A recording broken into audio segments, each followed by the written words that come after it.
operate. Wake up in the morning and I'm feeling kinda fresh. 5 pounds of bacon on my motherfucking chest. Carbon stained pillows, hands smell like lead. Under my mattress, gun safe as my bed. Loaded up mags, just ready to blast. ISIS flag when I wipe my ass. Blowout kick with my speedball bag. Dressed up in my tactical swag. Looked in my pocket and found 0 fucks until I pulled out my custom Glocks. Even wore multicams to my first date. What's up, guys? Primal here with M.A.S.K Tactical. Today I'm out here at the gym, finished up a jiu-jitsu class, and I'm putting in a little extra bag work tonight. And while I'm out here, I wanted to go ahead and get into some combatives-based training for you guys and talking about a couple of different bad habits that newer guys have when it comes to stand-up and boxing skills. And these are very crucial skills and very bad habits that, if left uncorrected for a long period of time, can do some very devastating damage to your overall game. So let's go ahead and get into this, and I'm going to show you guys how to correct these bad habits and show you just exactly what they are, so don't go anywhere.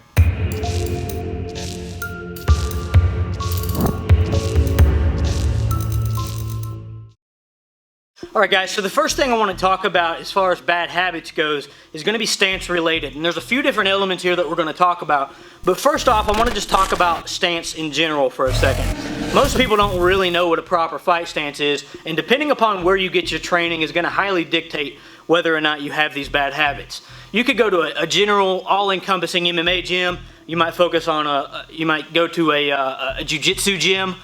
You might go to a boxing specific gym. Now, when it comes to stance related things, if you train at a boxing gym, you're typically not going to have a lot of these stance related problems, or hand related problems for that matter, because you focus specifically on one skill set and you're less likely to develop these kinds of bad habits. But if you go to a generally all-encompassing MMA gym, they tend to be so broad that they can misinform you. Not that they don't know what they're doing or your coach is wrong or bad, but they tend to be all-encompassing. So when you get really broad with your training like that, you tend to miss critical skills that make you very proficient at a specific skill set.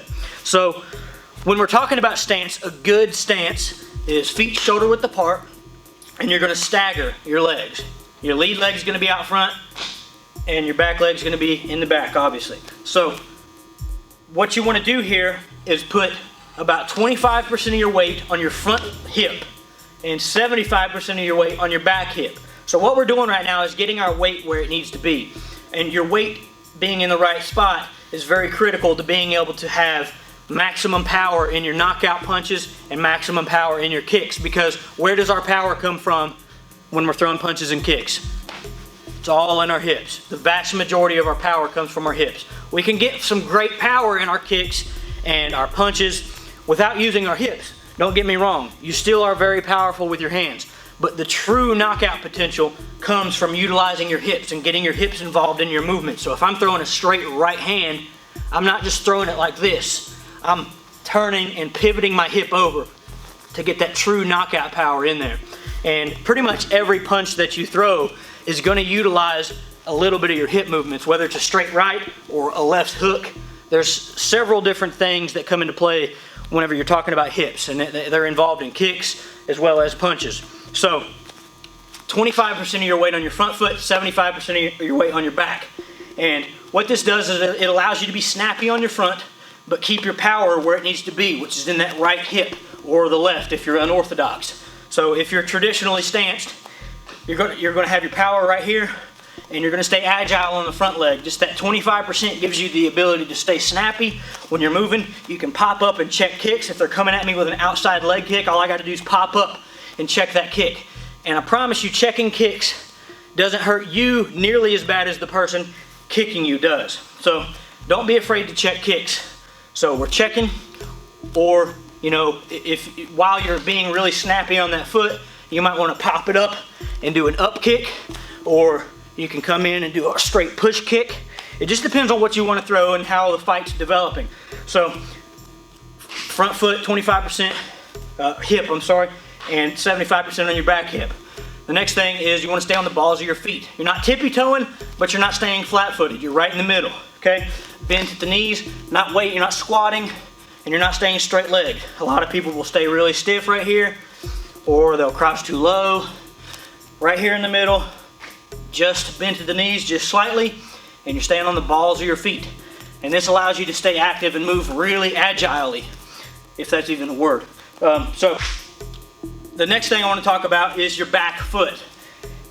For whatever reason, whenever people just start out, they tend to think that this gives them a sense of balance, but it's a false sense of balance. So what they do is they turn their right foot or their left foot, again if you're unorthodox, they kind of create this L shape. So your front foot is facing forward and their back foot is facing out to the side. What you want to do is turn that back foot straight forward. And what this does is gives you better balance. It sets you up to utilize your hip power better in your punches, and ultimately makes you faster. Because if I have to pivot my back foot to get my power into my right straight, if I'm back here like this, it takes more time to cover that kind of real estate to really pivot it over and get that power behind my hand versus right here. And I'm just pivoting over slightly, okay?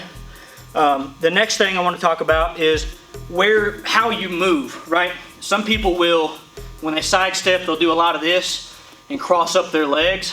And what this sets you up for is somebody's going to time this, and as soon as they see me cross up this leg right here, they're going to take my front leg and sweep it out from under me, and I'm just going to fall on my ass. So in order to avoid that, you always want to lead towards the direction you're going to.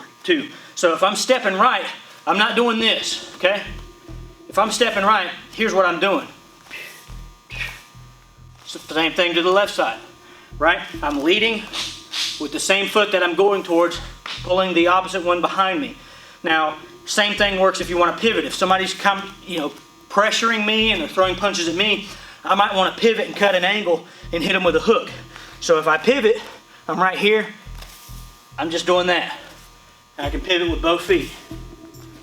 Okay? So, whichever direction you're going, you might go back, right? Stepping back, just like that. Forward, forward, stepping with the foot that you're coming from.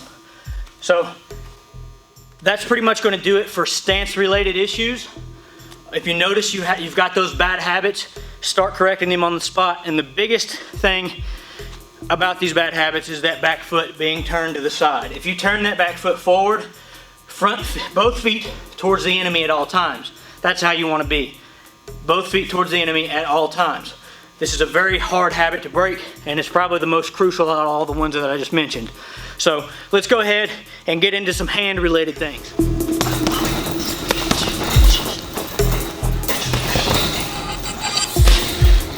All right, guys, so now we're getting into hand-related things. And basically what we're going to talk about here is your 1, 2, and 3. Your 1 is your jab, your 2 is going to be your straight right, and your 3 is going to be your left hook. And reverse that around if you're unorthodox. So what we want to do here, a lot of people, they'll throw their punches kind of like that, or they'll go down. And a lot of people, when they're first starting out, are really afraid to aim for the face. They're afraid to hurt somebody in training. For whatever reason, they're just afraid to aim for the face. Always aim for the face. This is what we're here for. We're training to go to war, whether it's in the cage or in the streets. So you're aiming for the face or the body, right? You can still get in some body shots, but you're not aiming for the chest or the arms or anything like that. When you're just starting out, I promise you, a lot of new guys are very afraid to come at you. So the first thing is to not be afraid to aggress and be, to let loose a little bit. But the first thing I want to talk about is how you actually want to throw a correct jab. So utilizing your stance that we just talked about, right? You're in a good fighting stance. Traditional boxing is going to tell you to keep your elbows in, and that's not a bad thing to do. Elbows in, hand up here by the ear, hand down here by the nose, and you're staying close and tight, you're staying firm. Don't be loose right here, because if you're loose, somebody's going to punch your glove, and they're going to punch you in the face with your own glove, and that's always embarrassing. So stay resolute. Your whole body should be firm. Somebody shouldn't be able to push you and knock you off balance. They shouldn't be able to punch you in the glove and hit you in your own face. You're staying firm, elbows in tight, and the reason your elbows are in tight is to protect your ribs, right, from kicks. So if somebody's going to throw a kick at me at my ribs, all I got to do is bend down to the side like this. I'm going to check their kick with my elbow. So when it comes to punches, what you want to do is turn your wrist over. You're not turning it like that. You're not punching straight out like this. You're turning your wrist over and snapping it, okay? So it's bang, bang, and you're getting your hips involved again. You want to step into it and kind of bang, get that power. Same thing with the right. Turning that over and getting that real power in that punch. Okay? So you're snapping, and that's one of the bad habits that I see. People don't really snap their punches over. So, and every single punch that you throw is kind of going to be the same way, minus your uppercuts. So your jab, you're snapping it over. Your straight right, you're snapping it over. And another bad habit that I see a lot when it comes to this, and this is what allows me to really get in and knock people out sometimes, is they throw their punch, and then they get lazy and kind of drop it down before they come back up to protect their face. So what you want to do is throw that punch, but snap back really fast. Snap straight back. Straight back to protect your face. Because if you don't, and you throw that out there and you go lazy and bring it back up like that, you're giving me a split second of opening right here on your face to lob a punch right in there. And that's a devastating punch if it connects. So, snap back, every punch. Okay? And that's pretty much gonna do it. I'm not gonna really get into, how to throw punches correctly from all, every single punch. I just wanted to talk a little bit about a few bad habits that I see a lot when it comes to newer guys. And a lot of experienced guys. I see this a lot with guys that have been training for 3 to 4 years. They still do this stuff a lot because they were never corrected on the spot in the beginning. And like I said, once you develop these bad habits, they are very hard to break. So I'm no expert, guys. I've trained for about 7 years now. Mixed martial arts, primarily jiu-jitsu and kickboxing. I'm an amateur fighter.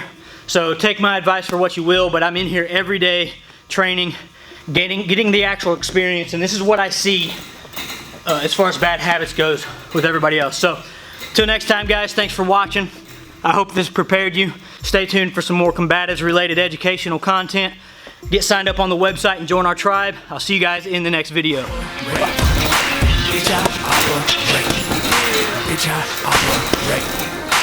Chilling at the range, fire rate sustained.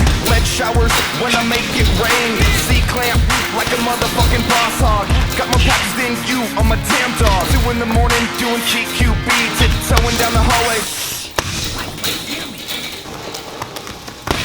Got my Instagram game on lock, especially with gun. And I've still not even had to change the blade yet, so this thing is a tank when it comes to hand saws. And last but not least, the Badlands Camp Axe. You can pick these up in our store with our branding on them. This is a